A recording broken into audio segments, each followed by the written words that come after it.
Terima kasih Pak Menko. Assalamualaikum warahmatullahi wabarakatuh. Shalom, Om Swastiastu, Namo Buddhaya, dan salam kebajikan. Yang saya hormati Pak Menko Perekonomian, rekan-rekan dari media cetak, media elektronik, televisi yang saya banggakan.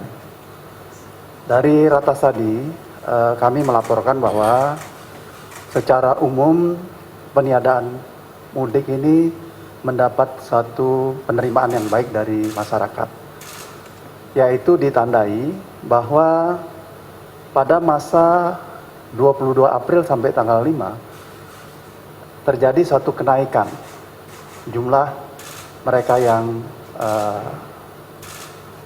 keluar dari tempat asal 20-30%. Dan di masa 22 April sampai 5 Mei, pemerintah memberikan syarat yang lebih ketat kepada transporter dengan melakukan PCR, antigen, dan genus hanya 1 hari. Jadi banyak mereka-mereka yang tadinya ingin mudik memajukan pada sebelum tanggal 6 Mei. Sedang tanggal 6 Mei sampai 9 Mei yang kita evaluasi, terjadi penurunan yang signifikan.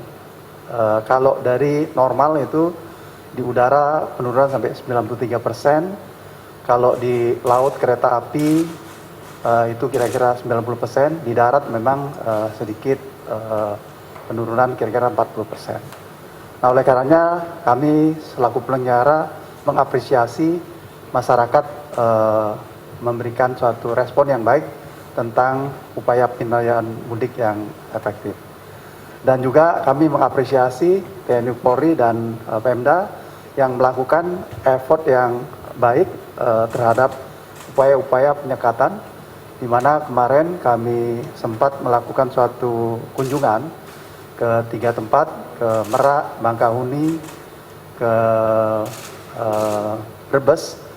Penurunan begitu signifikan, 90% penumpang pergerakannya, tetapi untuk sektor logistik hanya turun kira-kira 3-5%. Artinya rencana kita untuk melakukan peniadaan mudik pada penumpang dan memberikan seluas-luasnya pergerakan pada logistik itu terjadi dengan baik. Selanjutnya dari pantauan yang kami lihat dari survei kami, bahwa mudik ini masih bisa terjadi lagi tinggi mungkin besok dan lusa. Nah, oleh karenanya kami menghimbau untuk tetap apabila saudara-saudara kita tidak melakukan mudik karena itu akan lebih baik.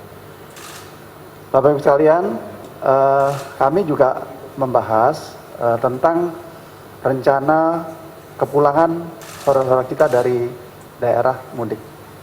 Dari catatan kami ada 22% yang akan balik pada hari Minggu H+2.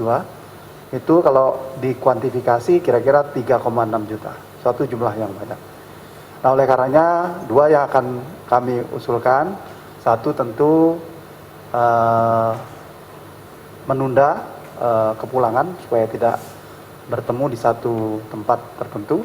Yang kedua, kami mengusulkan bahwa dilakukan tracing yang intensif di beberapa tempat yang konsentrasinya besar. Katakanlah di Madiun, di Ngawi, Surabaya, Solo, Jogja, Semarang, Cirebon, Jakarta, bahkan yang dari Sumatera di Bangkahuni dilakukan tracing secara intensif.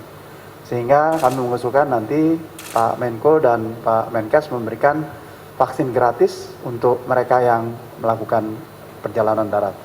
Sedang perjalanan udara kita akan usulkan dengan tracing dengan waktu yang lebih pendek, tapi besok baru kita akan lakukan pembahasan.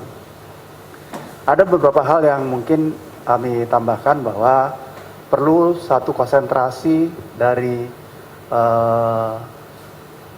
pulangnya PMI dari Malaysia, baik di titik Kepri maupun di titik Kalimantan Barat dan Kalimantan Utara.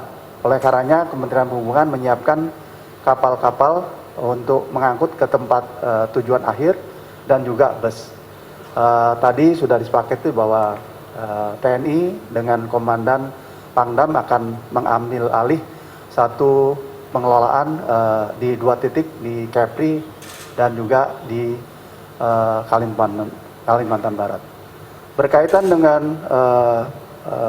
penggunaan pesawat udara, tadi sudah disetujui bahwa tidak ada lagi penerbangan charter selama masa peniadaan mudik ini. Sehingga kalau ada tenaga-tenaga kerja disarankan menunda perjalanan, tapi tetap ke Indonesia, tetapi menunda. Terima kasih. Wassalamualaikum warahmatullahi wabarakatuh. Salam Om Swastiastu, Namo Buddhaya, dan salam kebajikan.